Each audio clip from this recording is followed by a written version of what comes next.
ನಮಸ್ಕಾರ. ಜ್ಞಾನ ಸರಸ್ವತಿ ಎಜುಕೇಷನ್ ಚಾನಲ್ಗೆ ಆದರೂ ಸುಸ್ವಾಗತ. ಸ್ನೇಹಿತರೆ, LBA ಆಧಾರಿತ 10ನೇ ತರಗತಿ ಸಮಾಜ ವಿಜ್ಞಾನ ಪ್ರಶ್ನೋತ್ತರಗಳನ್ನ ಚರ್ಚೆ ಮಾಡ್ತಾ ಇದ್ವಿ. ಸೊ ಇವತ್ತಿನ ಕ್ಲಾಸ್ನಲ್ಲಿ ಕೂಡ ಅದ ಕಂಟಿನ್ಯೂ ಮಾಡೋಣ.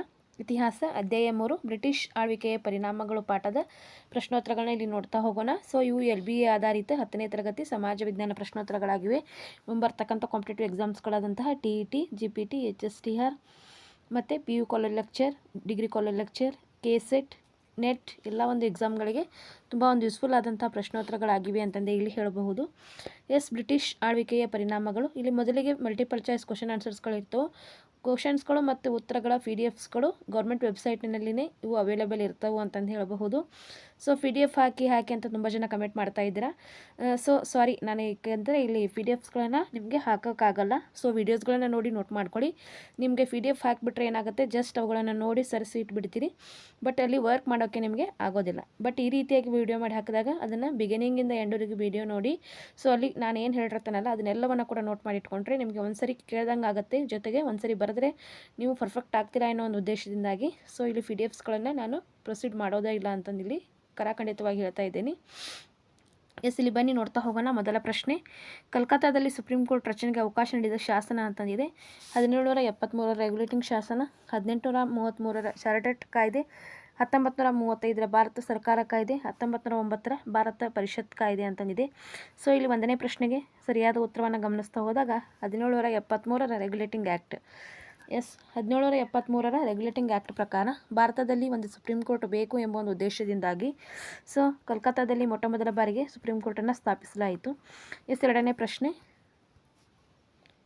ಸೂಪರ್ಡೆಂಟ್ ಆಫ್ ಪೊಲೀಸ್ ಹುದ್ದೆಯನ್ನು ಸೃಷ್ಟಿಸಿದವರು ಅಂತಂದಿದೆ. Warren Hastings, Lord Cornwallis, Lord Wellesley, Lord ಹೌಸಿ ಅಂತಂದಿದೆ. ಎರಡನೇ ಪ್ರಶ್ನೆಗೆ ಸರಿಯಾದ ಉತ್ತರವನ್ನು ಗಮನಿಸಿದಾಗ ಲಾರ್ಡ್ ಕಾರ್ನ್ವಾಲಿಸ್ ಇಲ್ಲಿ ರೈಟ್ ಆನ್ಸರ್ ಆಗುತ್ತೆ. ಲಾರ್ಡ್ ಕಾರ್ನ್ವಾಲಿಸ್ ಅವರು ನಾಗರಿಕ ಸೇವಾ ಕಾಯ್ದೆಯನ್ನು ಕೂಡ ಜಾರಿಗೆ ತೊಗೊಂಬರ್ತಾರೆ, ಜೊತೆಗೆ ಪೊಲೀಸ್ ವ್ಯವಸ್ಥೆಯನ್ನು ಕೂಡ ಜಾರಿಗೆ ತೊಗೊಂಬರ್ತಾರೆ. ಪೊಲೀಸ್ ವ್ಯವಸ್ಥೆಯಲ್ಲಿ ಸೂಪರ್ಡೆಂಟ್ ಎಂಬಂಥ ಒಂದು ಹೊಸ ಹುದ್ದೆಯನ್ನು ಕೂಡ ಇವರು ಸೃಷ್ಟಿಸ್ತಾರೆ ಅಂತಂದೇ ಹೇಳಬಹುದು. ಮತ್ತು ಇಲ್ಲಿ ನ್ಯಾಯಾಲಯಗಳ ಒಂದು ವ್ಯವಸ್ಥೆಯನ್ನು ಕೂಡ ಇವರು ಜಾರಿಗೆ ತೆಗೆದುಕೊಂಡು ಬರ್ತಾರೆ. ಸೊ ಸಾಕಷ್ಟು ಒಂದಿಷ್ಟು ಸುಧಾರಣೆಗಳನ್ನು ಮಾಡಿದ್ದಾರೆ ಅಂತಂದೇ ಇಲ್ಲಿ ಹೇಳಬಹುದು. ಮೂರನೇ ಪ್ರಶ್ನೆ, ಕಲ್ಕತ್ತಾ, ಬಾಂಬೆ ಮತ್ತು ಮದ್ರಾಸ್ಗಳಲ್ಲಿ ವಿಶ್ವವಿದ್ಯಾನಿಲಯಗಳನ್ನು ಸ್ಥಾಪಿಸಿದವರು ಅಂತಂದಿದೆ. William Bentinck, Warren Hastings, Lord Dalhousie, Thomas Munro ಅಂತಂದಿದೆ. ಈ ಮೂರನೇ ಪ್ರಶ್ನೆಗೆ ಸರಿಯಾದ ಉತ್ತರವನ್ನು ಗಮನಿಸಿದಾಗ ಲಾರ್ಡ್ ಡಾಲ್ಹೌಸಿ ಅಂತಂದೇ ಹೇಳಬಹುದು. ಲಾರ್ಡ್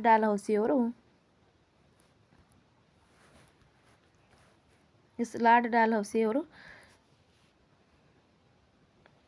ಕಲ್ಕತ್ತಾ, ಬಾಂಬೆ ಮತ್ತು ಮದ್ರಾಸ್ಗಳಲ್ಲಿ ವಿಶ್ವವಿದ್ಯಾನಿಲಯಗಳನ್ನು ಸ್ಥಾಪಿಸಿದರು ಅಂತಂದೇ ಇಲ್ಲಿ ಹೇಳಬಹುದು. ಮುಂದಿನ ಪ್ರಶ್ನೆ, ಮುಸ್ಲಿಮರಿಗೆ ಪ್ರತ್ಯೇಕ ಚುನಾವಣಾ ಮತಗಟ್ಟೆ ವ್ಯವಸ್ಥೆಯನ್ನು ಜಾರಿಗೆ ತಂದ ಶಾಸನ ಅಂತಂದಿದೆ. ನಾಲ್ಕನೇ ಪ್ರಶ್ನೆ, ಆಲ್ರೆಡಿ ಇವೆಲ್ಲವೂ ಕೂಡ GPT, HSTR ಮತ್ತು TETಯಲ್ಲಿ ಪ್ರಶ್ನೋತ್ತರಗಳಾಗಿವೆ ಅಂತಂದೇ ಹೇಳಬಹುದು. ಮತ್ತು ಮುಂಬರ್ತಕ್ಕಂಥ ಎಕ್ಸಾಮ್ಗಳಲ್ಲಿ ಕೂಡ ಬಹುನಿರೀಕ್ಷಿತ ಪ್ರಶ್ನೋತ್ತರಗಳು ಇವಾಗಿರ್ತವೆ. ಪ್ರತ್ಯೇಕವಾಗಿ ಮುಸ್ಲಿಮರಿಗೆ ಒಂದು ಮತಗಟ್ಟೆ ವ್ಯವಸ್ಥೆಯನ್ನು ಸೃಷ್ಟಿಸಿದಂತಹ ಒಂದು ಕಾಯ್ದೆ ಅಂತಂದರೆ 1909ರ ಭಾರತ ಪರಿಷತ್ ಕಾಯ್ದೆ ಅಂತಂದೇ ಇಲ್ಲಿ ಹೇಳಬಹುದು. ಮುಂದಿನ ಪ್ರಶ್ನೆ, ಐದನೇ ಪ್ರಶ್ನೆ, 1935ರ ಭಾರತ ಸರ್ಕಾರ ಕಾಯ್ದೆ ಸ್ವತಂತ್ರ ಭಾರತದ ಒಂದು ಪ್ರಮುಖ ದಾಖಲೆಯಾಗಿದೆ, ಏಕೆಂದರೆ ಅಂತಂದಿದೆ.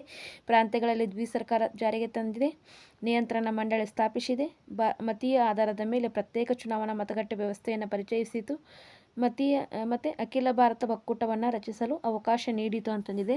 1935ರ ಭಾರತ ಸರ್ಕಾರ ಕಾಯ್ದೆ ಏಕೆ ಪ್ರಮುಖವಾಗಿ ಒಂದು ದಾಖಲೆಯಾಗಿರ್ತೈತಿ ಅಂತಂದೇ ಇಲ್ಲಿ ಹೇಳಬಹುದು. ಏಕೆಂತಂದರೆ ಅಖಿಲ ಭಾರತ ಒಕ್ಕೂಟವನ್ನು ರಚಿಸಲಿಕ್ಕೆ ಇದು ಒಂದು ಅವಕಾಶ ನೀಡಿದ ಒಂದು ಕಾರಣದಿಂದಾಗಿ ಭಾರತೀಯ ಇತಿಹಾಸದಲ್ಲಿ 1935ರ ಭಾರತ ಸರ್ಕಾರ ಕಾಯ್ದೆ ಅತ್ಯಂತವಾದಂಥ ಒಂದು ಪ್ರಾಮುಖ್ಯತೆಯನ್ನು ಪಡೆದುಕೊಳ್ಳುತ್ತದೆ ಅಂತಂದೇ ಇಲ್ಲಿ ಹೇಳಬಹುದು. ಆರನೇ ಪ್ರಶ್ನೆ, ಕಾಯಂ ಜಮೀನ್ದಾರಿ ಪದ್ಧತಿಯನ್ನು ಜಾರಿಗೆ ತಂದವರು ಅಂತಂದಿದೆ. ಕಾಯಂ ಜಮೀನ್ದಾರಿ ಪದ್ಧತಿಯನ್ನು ಜಾರಿಗೆ ತಂದವರು Warren Hastings, Lord Cornwallis, Lord Wellesley, Lord Dalhousie ಅಂತಂದಿದೆ. ಆರನೇ ಪ್ರಶ್ನೆಗೆ ಸರಿಯಾದ ಉತ್ತರ ಲಾರ್ಡ್ ಕಾರ್ನ್ವಾಲಿಸನು ಕಾಯಂ ಜಮೀನ್ದಾರಿ ಪದ್ಧತಿಯನ್ನು ಜಾರಿಗೆ ತೆಗೆದುಕೊಂಡು ಬರ್ತಾನ ಅಂತಂದಿಲ್ಲಿ ಹೇಳಬಹುದು. ಏಳನೇ ಪ್ರಶ್ನೆ, ಎಸ್ 7ನೇ ಪ್ರಶ್ನೆ, ಆಧುನಿಕ ಭಾರತದ ಶಿಕ್ಷಣ ವ್ಯವಸ್ಥೆಗೆ ತಳಹದಿಯಾದಂತಹ ವರದಿ. ಆಧುನಿಕ ಭಾರತದ ಶಿಕ್ಷಣ ವ್ಯವಸ್ಥೆಗೆ ತಳಹದಿಯಾದಂತಹ ಒಂದು ವರದಿ ಯಾವುದು ಅಂತಂದಿದೆ. ಅಲೆಕ್ಸಾಂಡರ್ ರೀಡ್ ವರದಿ, ಮೆಕಾಲೆ ವರದಿ, ಚಾರ್ಲ್ಸ್ ವುಡ್ ವರದಿ, ಫೀಲ್ ವರದಿ ಅಂತಂದಿದೆ. ಎಸ್ 7ನೇ ಪ್ರಶ್ನೆಗೆ ಸರಿಯಾದ ಉತ್ತರ ಮೆಕಾಲೆ ವರದಿ ಅಂತಂದೇ ಇಲ್ಲಿ ಹೇಳಬಹುದು. ಈತ ಒಬ್ಬ ಬ್ರಿಟಿಷ್ ಶಿಕ್ಷಣ ಅಧಿಕಾರಿಯಾಗಿರ್ತಾನ ಅಂತಂದೇ ಇಲ್ಲಿ ಹೇಳಲಾಗುತ್ತೆ. 8ನೇ ಪ್ರಶ್ನೆ, ಆಧುನಿಕ ಶಿಕ್ಷಣ ಪ್ರಸಾರಕ್ಕೆ ಉತ್ತೇಜನ ನೀಡಿದಂತಹ ಮೊದಲ ಬ್ರಿಟಿಷ್ ಅಧಿಕಾರಿ ಯಾರು? ಆಧುನಿಕ ಶಿಕ್ಷಣದ ಪ್ರಸಾರಕ್ಕೆ ಉತ್ತೇಜನ ನೀಡಿದ ಮೊದಲ ಬ್ರಿಟಿಷ್ ಅಧಿಕಾರಿ ಯಾರು ಅಂತಂದಿದೆ. ಎಸ್ 8ನೇ ಪ್ರಶ್ನೆಗೆ ಸರಿಯಾದ ಉತ್ತರ ವಿಲಿಯಂ ಬೆಂಟಿಕ್. ಆಧುನಿಕ ಶಿಕ್ಷಣ ಪದ್ಧತಿಗೆ ಮೊಟ್ಟ ಮೊದಲ ಬಾರಿಗೆ ಒಂದು ಪ್ರೋತ್ಸಾಹವನ್ನು ನೀಡಿದಂತಹ ಬ್ರಿಟಿಷ್ ಅಧಿಕಾರಿ ಅಂತಂದೇ ಇಲ್ಲಿ ಹೇಳಬಹುದು. 9ನೇ ಪ್ರಶ್ನೆ,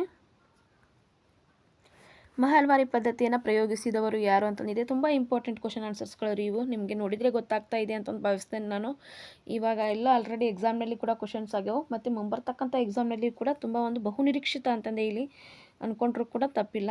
ಓಕೆ, ಎಸ್ ಮಹಲ್ವಾರಿ ಪದ್ಧತಿ ಅಂತಂದಾಗ ಇಲ್ಲಿ CN ಬರ್ಡ್ ಮತ್ತು ಜೇಮ್ಸ್ ಥಾಮಸ್ ಅವರು ಬರ್ತಾರೆ.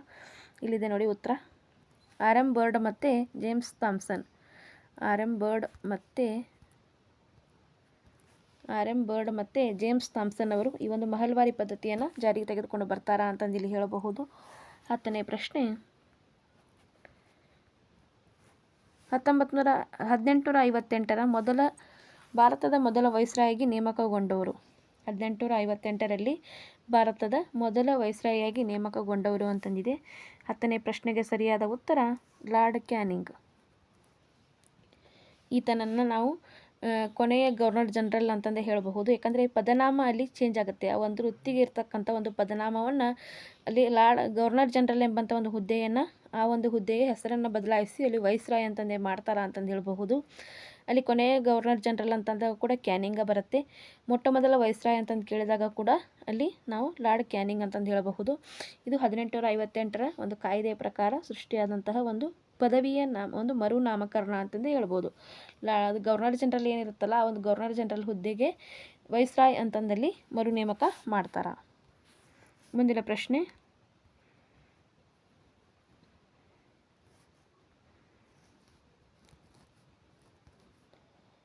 ಎಸ್ 11ನೇ ಪ್ರಶ್ನೆ, ದಿವಾನಿ ಅದಾಲತ್ ಎಂದರೇನು ಅಂತಂದಿದೆ. 11ನೇ ಪ್ರಶ್ನೆ ನೋಡ್ತಾ ಹೋಗೋಣ.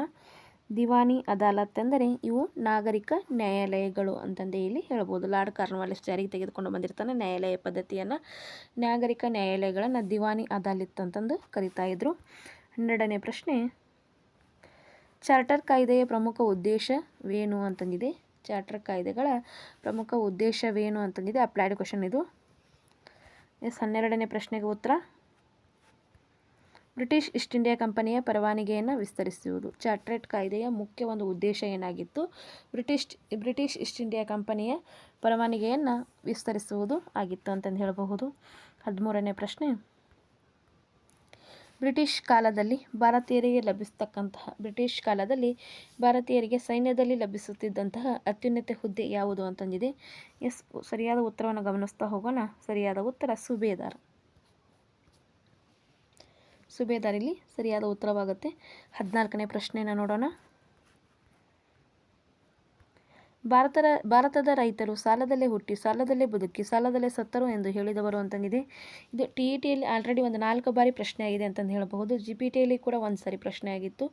HSTRದಲ್ಲಿ ಕೂಡ ಒಂದು ಸರಿ ಪ್ರಶ್ನೆ ಆಗಿತ್ತು. ಭಾರತದ ರೈತರು ಸಾಲದಲ್ಲೇ ಹುಟ್ಟಿ ಸಾಲದಲ್ಲೇ ಬದುಕಿ ಸಾಲದಲ್ಲೇ ಸತ್ತರು ಅಂತ ಹೇಳಿದವರು ಯಾರಪ್ಪ ಅಂತಂದರೆ ಚಾರ್ಲ್ಸ್ ಮೆಟಕಾಫ್ ಅಂತಂದೇ ಹೇಳಬಹುದು. ಸರಿ, ಉತ್ತರವನ್ನು ಕೂಡ ಇಲ್ಲಿ ನಿಮ್ಗೆ ತೋರಿಸ್ತೇನೆ ನಾನು. 14ನೇ ಪ್ರಶ್ನೆಗೆ ಸರಿಯಾದ ಉತ್ತರ ಚಾರ್ಲ್ಸ್ ಮೆಟಕಾಫ್. ಈ ಒಂದು ಪ್ರಶ್ನೆಗಳನ್ನು ಗಮನಿಸಿದಾಗ ನಿಮ್ಗೆ ಗೊತ್ತಾಗ್ತಾ ಇದೆ ನಮಗೆ ಮುಂಬರ್ತಕ್ಕಂಥ ಒಂದು ಏನಪ್ಪ ಅಂದರೆ ಕಾಂಪಿಟೇಟಿವ್ ಎಕ್ಸಾಮ್ಸ್ನಲ್ಲಿ ಎಷ್ಟು ಯೂಸ್ಫುಲ್ ಆಗಿರ್ತವೆ ಈ ಪ್ರಶ್ನೆಗಳು ಅಂತಂದೇ ಇಲ್ಲಿ ನಾವು ಗಮನಿಸಬಹುದು. ಎಲ್ಲ ಒಂದು ಎಕ್ಸಾಮ್ಗಳಿಗೂ ಕೂಡ, ಯಾಕಂದರೆ ಗೌರ್ಮೆಂಟ್ ಪುಸ್ತಕ ಆಧಾರಿತ ಆಲ್ಮೋಸ್ಟ್ ಈಗ ಮುಂಬರ್ತಕ್ಕಂಥ ಎಕ್ಸಾಮ್ಗಳಾಗಿರ್ಬೋದು, ಲಾಸ್ಟ್ ನಡೆದಂಥ ಎಕ್ಸಾಮ್ಗಳಾಗಿರ್ಬೋದು 75+ ಏನಪ್ಪ ಪರ್ಸೆಂಟೇಜ್ ಹೆಚ್ಚಿನ ಒಂದು ಪ್ರಮಾಣದ ಪ್ರಶ್ನೋತ್ತರಗಳು ಸರ್ಕಾರಿ ಪುಸ್ತಕ ಆಧಾರಿತನೇ ಆಗಿರ್ತವೆ. ಸೊ ಆ ಒಂದು ಕಾರಣದಿಂದಾಗಿ LBA PDF ಕೂಡ ಈ ಒಂದು ಸರ್ಕಾರಿ ಪುಸ್ತಕ ಆಧಾರಿತವಾದಂತಹ ಒಂದು ಮತ್ತು ಇಲಾಖೆಯೇ ಸ್ವತಃ ತಾನೇ ರಚಿಸಿ ಬಿಟ್ಟಂತಹ PDFsಗಳಾಗಿವೆ. ಸೊ ಇವು ತುಂಬ ಒಂದು ಯೂಸ್ಫುಲ್ ಅನಿಸಿದ್ದು ನನಗೆ ಅಂತ ನಿಮಗೆ ಫಸ್ಟ್ ಕ್ಲಾಸಲ್ಲಿ ನಾನು ಹೇಳಿದ್ದೀನಿ. ಮುಂದಿನ ಪ್ರಶ್ನೆ, ಭಾರತೀಯ ರಿಸರ್ವ್ ಬ್ಯಾಂಕ್ ಸ್ಥಾಪನೆಗೆ ಅವಕಾಶ ನೀಡಿದ ಕಾಯ್ದೆ ಯಾವುದು? ತುಂಬ ಇಂಪಾರ್ಟೆಂಟ್ ರೀ ಇದು ಕ್ವಶನ್ನು. ಭಾರತೀಯ ರಿಸರ್ವ್ ಬ್ಯಾಂಕ್ ಸ್ಥಾಪನೆಗೆ ಅವಕಾಶ ನೀಡಿದ ಕಾಯ್ದೆ ಅಂತಂದಿದೆ 15ನೇ ಪ್ರಶ್ನೆ. ಉತ್ತರವನ್ನು ಗಮನಿಸ್ತಾ ಹೋಗೋಣ. 15ನೇ ಪ್ರಶ್ನೆಗೆ ಸರಿಯಾದ ಉತ್ತರ 1935ರ ಭಾರತ ಸರ್ಕಾರ ಕಾಯ್ದೆ. ಓಕೆ, ಮುಂದಿನ ಪ್ರಶ್ನೆ 16ನೇ ಪ್ರಶ್ನೆ. 1909ರ ಭಾರತೀಯ ಪರಿಷತ್ ಕಾಯ್ದೆಯ ಮೂಲಕ ಬ್ರಿಟಿಷರು ಭಾರತೀಯರನ್ನು ಒಡೆದು ಆಳುವ ನೀತಿಯನ್ನು ತೋರಿದರು. ದೃಢೀಕರಿಸಿ. ಅಪ್ಲೈಡ್ ಕ್ವಶನ್ಸ್ ಇಟ್ ಈಸ್ ತುಂಬ ಇಂಪಾರ್ಟೆಂಟ್. ಡಿಸ್ಕ್ರಿಪ್ಟಿವ್ ನಮಗೆ GPS ಟೈರ್ನಲ್ಲಿ ಡಿಸ್ಕ್ರಿಪ್ಟಿವ್ ಪ್ರಶ್ನೆಯನ್ನು ಕೇಳಿದಾಗ ಈ ರೀತಿ ನಿಮಗೆ ಉತ್ತರವನ್ನು ಬರೀಲಿಕ್ಕೆ ತುಂಬ ಒಂದು ಸಹಾಯಕಾರಿಯಾದಂಥ ಒಂದು ಪ್ರಶ್ನೆ ಅಂತಂದು ಹೇಳಬಹುದು. 1909ರ ಭಾರತೀಯ ಪರಿಷತ್ ಕಾಯ್ದೆಯ ಮೂಲಕ ಬ್ರಿಟಿಷರು ಭಾರತೀಯರನ್ನು ಒಡೆದು ಆಳುವ ನೀತಿಯನ್ನು ತೋರಿದರು. ದೃಢೀಕರಿಸಿ ಅಂತಂದಿದೆ ಇಲ್ಲಿ. 16ನೇ ಪ್ರಶ್ನೆ. ಇಲ್ಲಿದೆ ನೋಡಿ ಉತ್ತರ. ಕೇಂದ್ರ ಶಾಸನ ಸಭೆಯ ಸದಸ್ಯರ ಸಂಖ್ಯೆಯನ್ನು ಹೆಚ್ಚಿಸಿದರು. ಪ್ರಾಂತ್ಯಗಳ ಶಾಸನ ಸಭೆಗಳ ಸದಸ್ಯರ ಸಂಖ್ಯೆ ಒಂದು ಹೆಚ್ಚಳವಾಯಿತು. ಚುನಾವಣೆಯ ಮೂಲಕ ಶಾಸನ ಸಭೆಗೆ ಆಯ್ಕೆಗೆ ಅವಕಾಶವನ್ನು ಕೊಡಲಾಯಿತು. ಮುಸ್ಲಿಮರಿಗೆ ಪ್ರತ್ಯೇಕ ರಾಜಕೀಯ ಪ್ರಾತಿನಿಧ್ಯವನ್ನು ಕೊಡಲಾಯಿತು. ಮುಸ್ಲಿಮರಿಗೆ ಪ್ರತ್ಯೇಕ ಮತದಾನ ಒಂದು ಚುನಾವಣಾ ಮತಗಟ್ಟೆಯನ್ನು ಇಲ್ಲಿ ಜಾರಿಗೆ ತರಲಾಯಿತು. ಇದರಿಂದಾಗಿ ಏನಾಯ್ತು ಅಂತಂದರೆ ಈ ಒಂದು 1909ರ ಭಾರತೀಯ ಪರಿಷತ್ ಕಾಯ್ದೆ ಈ ಮೂಲಕ ಬ್ರಿಟಿಷರು ಒಡೆದು ಆಳುವಂಥ, ಯಾಕಂದರೆ ಇಲ್ಲಿ ಮುಸ್ಲಿಮರಿಗೆ ಪ್ರತ್ಯೇಕವಾದಂಥ ಒಂದು ಮತಗಟ್ಟೆಯನ್ನು ಕೊಟ್ಟಿರ್ತಾರೆ. ಸೊ ಇದರಿಂದ ಏನಾಗ್ತೈತೆ ಅಂದರೆ ಹಿಂದೂ ಮತ್ತು ಮುಸ್ಲಿಂ ಎಂಬಂಥ ಒಂದು ಬೀಜವನ್ನು ಬಿತ್ತಿದ್ರು ಅಂತಂದೇ ಹೇಳಬಹುದು. ಒಡೆದು ಆಳುವ ನೀತಿಯನ್ನು ಈ ಮೂಲಕ ಅವರು ಸಾಧಿಸಿದರು ಅಂತಂದೇ ಇಲ್ಲಿ ಹೇಳಲಾಗುತ್ತೆ. 17ನೇ ಪ್ರಶ್ನೆ. ಬ್ರಿಟಿಷ್ ಕಾಲದ ಆಡಳಿತ ವ್ಯವಸ್ಥೆಯಲ್ಲಿ ಭಾರತೀಯ ಸೈನ್ಯವು ಆಧಾರ ಸ್ತಂಭವಾಗಿತ್ತು. ಸಮರ್ಥಿಸಿ. It is also applied questions ಅಂತಂದೇ ಹೇಳಬಹುದು. 17ನೇ ಪ್ರಶ್ನೆಯನ್ನು ನೋಡೋಣ. 17ನೇ ಪ್ರಶ್ನೆಗೆ ಉತ್ತರ. ಬ್ರಿಟಿಷರ ಆಡಳಿತದಲ್ಲಿ ಸೈನ್ಯವು ಆಧಾರ ಸ್ತಂಭವಾಗಿತ್ತು ಅಂತಂದು ಹೆಂಗೆ ನೀವು ಸಮರ್ಥಿಸಿ ಅಂತಂದಿದೆ. ಬ್ರಿಟಿಷರ ಆಡಳಿತದಲ್ಲಿ ಸೈನ್ಯವು ಆಧಾರ ಸ್ತಂಭವಾಗಿತ್ತು. ಭಾರತೀಯರನ್ನೇ ಸೈನ್ಯದಲ್ಲಿ ಸೇರಿಸಿಕೊಂಡಿದ್ದರು. ಅವರ ನೆರವಿನಿಂದ ಭಾರತವನ್ನು ತಮ್ಮ ಅಧೀನಕ್ಕೆ ತೆಗೆದುಕೊಂಡರು.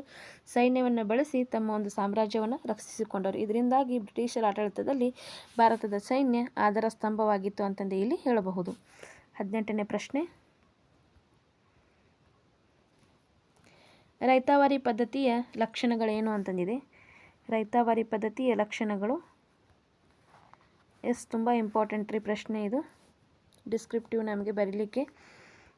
ರೈತಾವಾರಿ ಪದ್ಧತಿಯನ್ನು ಅಲೆಕ್ಸಾಂಡರ್ ರೀಡ್ ಮತ್ತು ಥಾಮಸ್ ಮನ್ರೋ. ಬಾರಾಮಹಲ್ ಪ್ರಾಂತ್ಯದಲ್ಲಿ ಅಲೆಕ್ಸಾಂಡರ್ ರೀಡ್ ಮತ್ತು ಭಾರತ ಅಂತಂದು ಕೇಳಿದಾಗ ಥಾಮಸ್ ಮನ್ರೋ ಅಂತಂದು ನಾವಿಲ್ಲಿ ಹೇಳ್ತೀವಿ.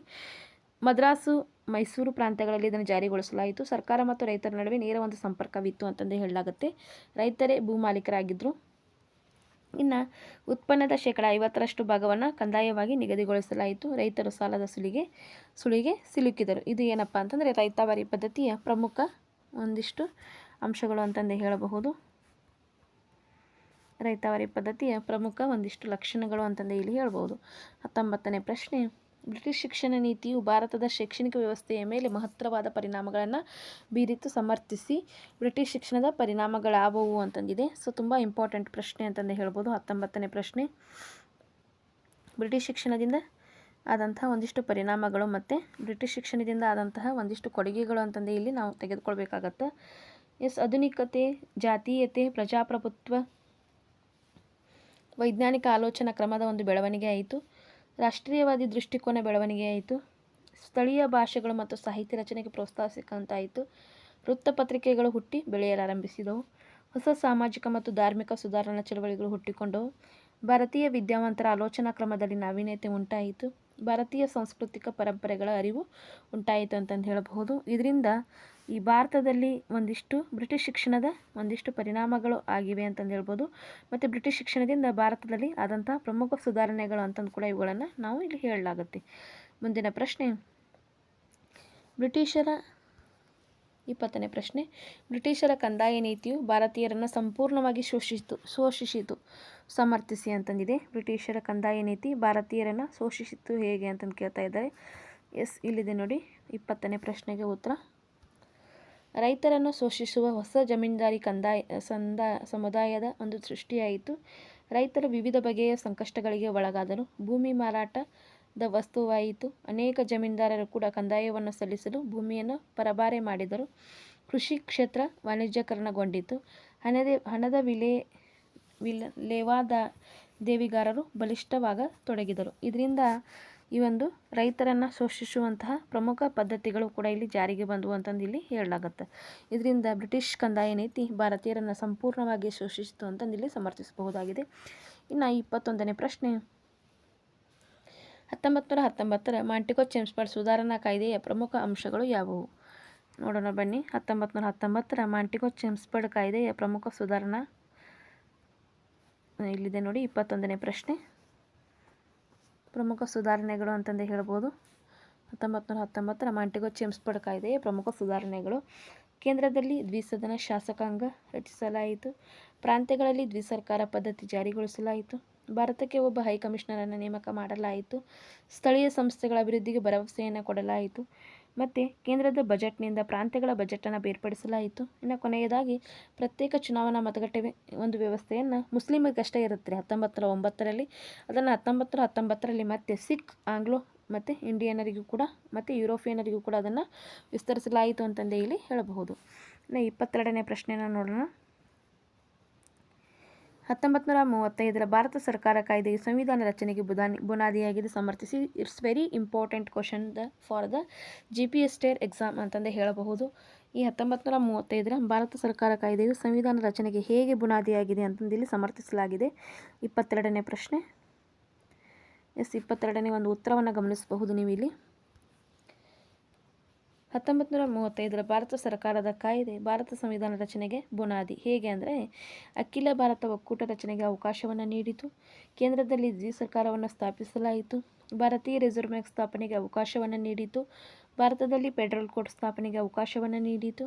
ಭಾರತಕ್ಕೆ ಸಂಪೂರ್ಣ ಜವಾಬ್ದಾರಿಯುತ ಸರ್ಕಾರವನ್ನು ರಚಿಸಲು ಅವಕಾಶ ನೀಡಿತು. ಇದರಿಂದ ಭಾರತದಲ್ಲಿ ಈ 1935 ಭಾರತ ಸರ್ಕಾರ ಕಾಯ್ದೆ ಸಂವಿಧಾನ ರಚನೆಗೆ ಒಂದು ಮೂಲ ಬುನಾದಿ ಅಂತಂದೇ ಇಲ್ಲಿ ಹೇಳಬಹುದು. 23ನೇ ಪ್ರಶ್ನೆ, ಕೊನೆಯ ಪ್ರಶ್ನೆ ಅಂತಂದು ಹೇಳ್ಬೋದು. ಈ ಒಂದು ಪಾಠದ್ದು ಇಲ್ಲೆಂದಿ ಇದೆ, ಇದು ತುಂಬ ಪಾಠ. ಸೊ ಅದರಿಂದ ಪ್ರಶ್ನೋತ್ತರಗಳು ಕೂಡ ಇಲ್ಲಿ ಜಾಸ್ತಿ ಬಂದಿವೆ. ಬ್ರಿಟಿಷರ ಆಡಳಿತ ವ್ಯವಸ್ಥೆಯಲ್ಲಿ ನ್ಯಾಯಾಂಗ ವ್ಯವಸ್ಥೆಯಲ್ಲಾದಂತಹ ಒಂದಿಷ್ಟು ಬದಲಾವಣೆಗಳು ಯಾವುವು ಅಂತಂದಿದೆ. ಬ್ರಿಟಿಷರ ಒಂದು ಆಡಳಿತವಿದ್ದಾಗ ನ್ಯಾಯಾಂಗ ವ್ಯವಸ್ಥೆಯಲ್ಲಿ ಆದಂತಹ ಪ್ರಮುಖ ಬದಲಾವಣೆಗಳು ಅಂತಂದೇ ಇಲ್ಲಿ ಹೇಳಬಹುದು. ವಾರನ್ ಹೇಸ್ಟಿಂಗ್ಸನ್ 2 ಬಗೆಯ ನ್ಯಾಯಾಲಯಗಳನ್ನು ಸ್ಥಾಪಿಸಿದನು. ಒಂದು ದಿವಾನಿ ಅದಾಲತ್, ಇನ್ನೊಂದು ನಾಗರಿಕ ನ್ಯಾಯಾಲಯ ಆಗಿದೆ. ಮತ್ತು ನಿಜಾಮತ್ ಅದಾಲತ್ ಎಂಬಂಥ ಅಪರಾಧ ನ್ಯಾಯಾಲಯವನ್ನು ಕೂಡ ಈತ ಸ್ಥಾಪಿಸಿದ. ಹಿಂದೂಗಳಿಗೆ ಹಿಂದೂ ಶಾಸ್ತ್ರ ಗ್ರಂಥಗಳ ಪ್ರಕಾರ ನ್ಯಾಯದಾನವಾಗ್ತಾ ಇತ್ತು. ಮುಸ್ಲಿಮರಿಗೆ ಶರಿಯತ್ ಕಾನೂನುಗಳ ಪ್ರಕಾರ ನ್ಯಾಯದಾನವಾಗ್ತಾ ಇತ್ತು. ನಾಗರಿಕ ನ್ಯಾಯಾಲಯಗಳಿಗೆ ಯುರೋಪಿನ ಜಿಲ್ಲಾಧಿಕಾರಿಗಳ ಒಂದು ಅಧ್ಯಕ್ಷತೆ ಇರ್ತಾ ಇತ್ತು. ಅಪರಾಧ ನ್ಯಾಯಾಲಯಗಳು ಕಾಜಿಗಳ ಅಧೀನದಲ್ಲಿ ಇದ್ದವು. ಸೊ ಇದಿಷ್ಟು ಏನಪ್ಪ ಅಂದರೆ ಬ್ರಿಟಿಷ್ ಆಡಳಿತದಲ್ಲಿ ಭಾರತೀಯ ಒಂದು ಕಾನೂನು ಅಥವಾ ಭಾರತೀಯ ನ್ಯಾಯಾಂಗ ಒಂದು ಏನಪ್ಪ ಇದೆಲ್ಲ ಅಂಶದಲ್ಲಿ ಆದಂತಹ ಪ್ರಮುಖ ಬದಲಾವಣೆಗಳು ಅಂತಂದೇ ಇಲ್ಲಿ ಹೇಳಬಹುದು. ಸೊ ಇನ್ನು ನೆಕ್ಸ್ಟ್ ವಿಡಿಯೋದಲ್ಲಿ 4th ಲೆಸನ್ ಬರುತ್ತೆ ಅಂತಂದು ಹೇಳ್ತಾ, ಓಕೆ, ಈ ಒಂದು ವಿಡಿಯೋ ಲೈಕ್ ಆದರೆ ಒಂದು ಲೈಕ್ ಬಟನ್ ಒತ್ತೋದನ್ನು ಕೂಡ ಮರಿಬೇಡಿ. ಇದುವರೆಗೂ ನಮ್ಮ ಚಾನಲ್ ಯಾರು ಸಬ್ಸ್ಕ್ರೈಬ್ ಮಾಡಿಲ್ಲ ಸಬ್ಸ್ಕ್ರೈಬ್ ಮಾಡಿ ಅಂತಂದು ಹೇಳ್ತಾ, ಥ್ಯಾಂಕ್ ಯು ಆಲ್.